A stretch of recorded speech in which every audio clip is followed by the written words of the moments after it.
All right, so we are back out here with another video with Aaron because, like I said earlier, I have no idea what I'm talking about. So that is why Aaron is here. Aaron is here to help you with your own fantasy baseball drafts.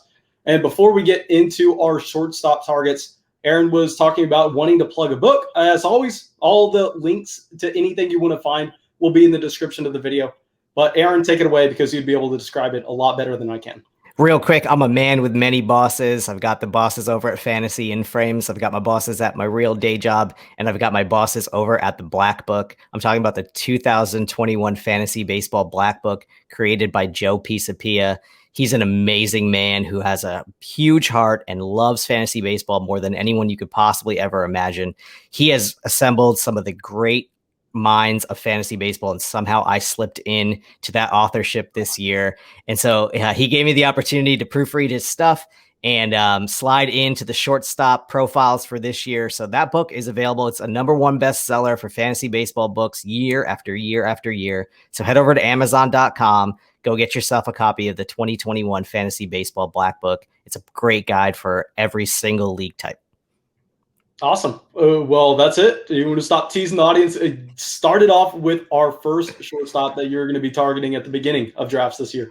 Yeah, so a lot of people think that shortstop is a deep position this year because everyone loves the shortstop. Even all the way back to your days in Little League, just think about it. The most popular kid, the coach's favorite, he either pitched or he played shortstop, right?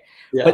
But here, like the guys at the top, you have to make sure that if you're going for a shortstop at the top, that they earn their opportunity cost. This is super important with every position, but especially with shortstop, because these shortstops are costing more and more every single year. And you want to make sure that they produce across all categories and they rack up those counting stats. That is essential for any early round picks, and shortstop is no exception. Fernando Tatis, Trey Turner, Trevor Story, they basically fit that mold. My target in that group is Trey Turner.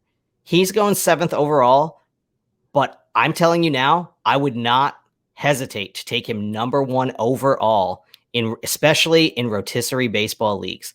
If you look at the boxes you want to check off when you're spending your first round pick on any player, you want to look at average.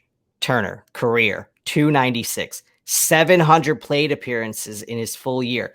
A 296 average in a rotisserie league with 700 plate appearances is such an enormous advantage over your opponents every single week. You are building such a floor with that kind of average. Speed. From 2016 to 2019, Trey Turner averaged 36 stolen bases a year. In 2020, he stole 12 bags in just 59 games. His speed is rare in baseball. Power. Trey is entering or right in the middle, actually, of his prime power years, 26, 27, 28.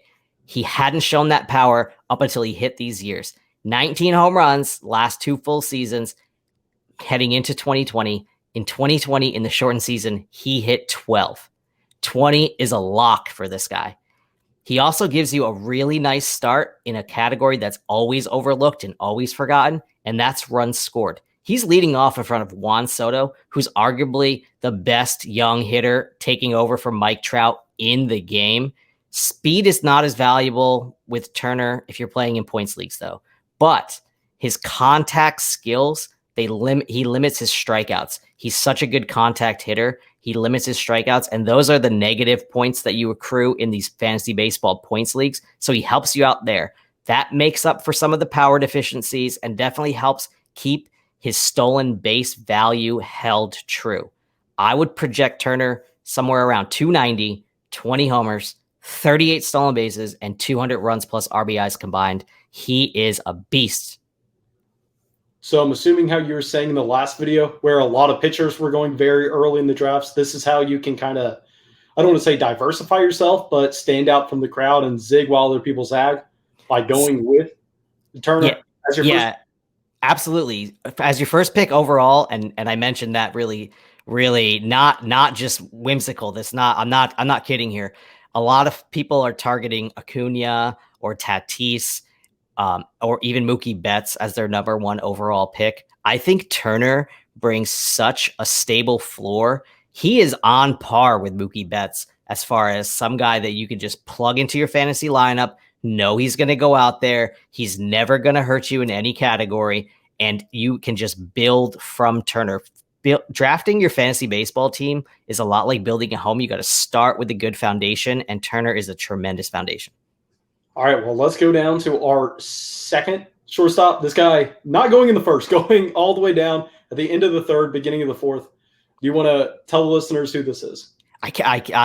Mason, I cannot believe that this guy has fallen. I have been on this soapbox since November when I did research looking into this 2021 season. Xander Bogaerts is being drastically underdrafted right now. 38th overall, seven shortstops drafted ahead of him. That's insane. He's a top 5 shortstop, easily a top 5 fantasy shortstop. And it feels like this discount stems from what people are saying was a bad year in 2020. You can't do this. It's not scientific, but if you extrapolate the 60 games that Bogaerts played in 2020, you would get a 300 batting average, 29 homers, 21 steals, 94 runs, and 73 RBI. Like, what more could you ask for? This guy's going in the 3rd round. And just like Turner, if you're playing in a points league versus a rotisserie league, Xander doesn't strike out a ton, so he's not going to hurt you there.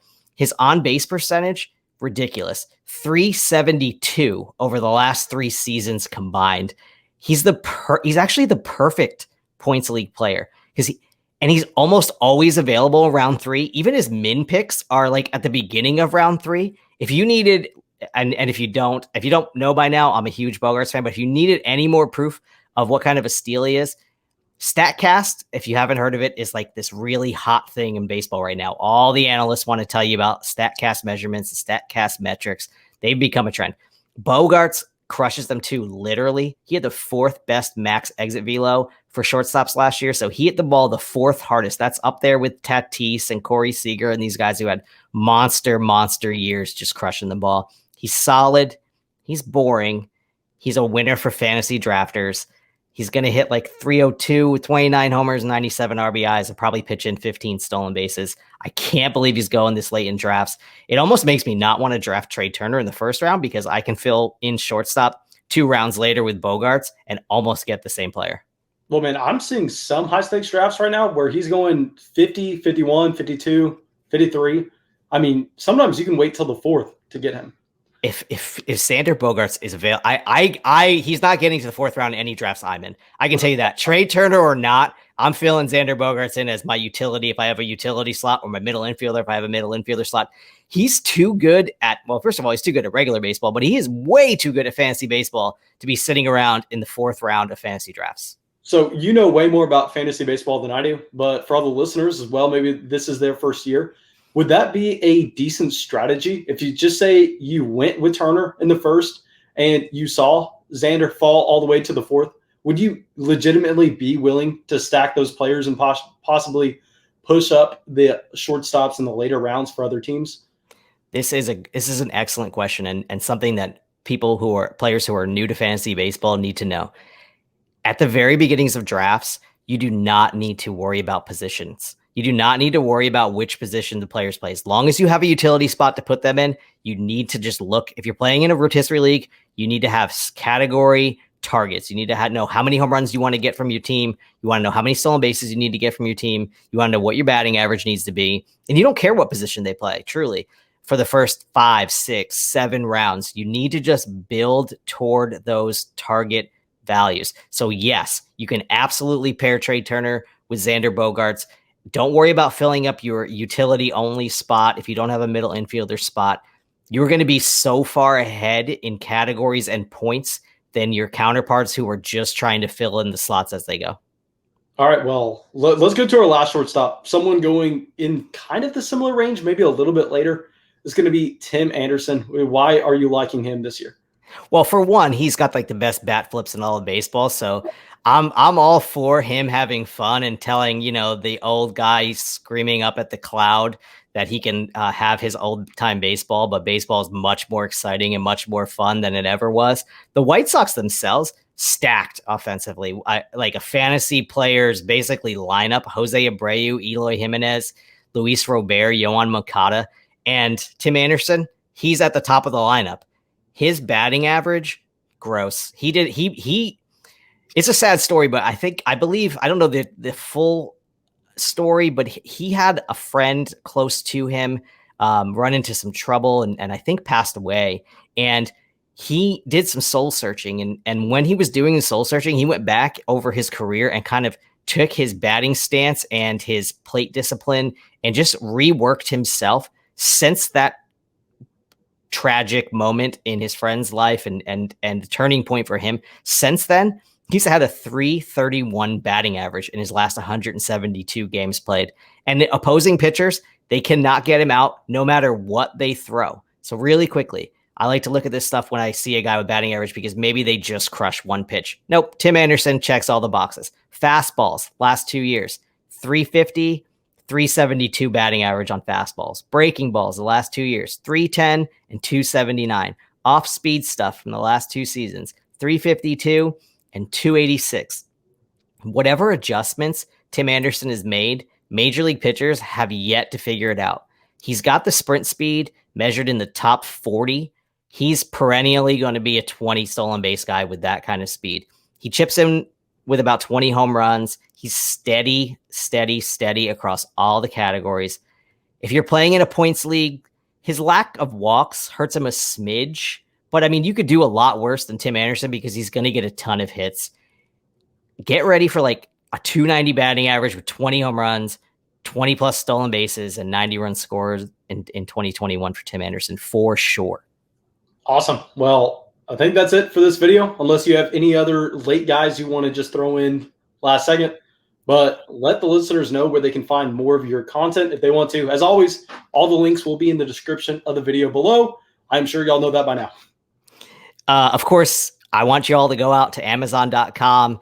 Go get yourself, if you love Shortstops, if you want to read about Shortstops, if you want to read about the strategy of fantasy baseball, there are articles or chapters dedicated to every single format, every single position. There are thousands of player profiles, some of the best writers, some of the best minds in the industry, Paul Sporer, Ariel Cohen, some of the very, very top level minds in the game are over there at Amazon.com. Get yourself a copy of the 2021 Fantasy Baseball Black Book.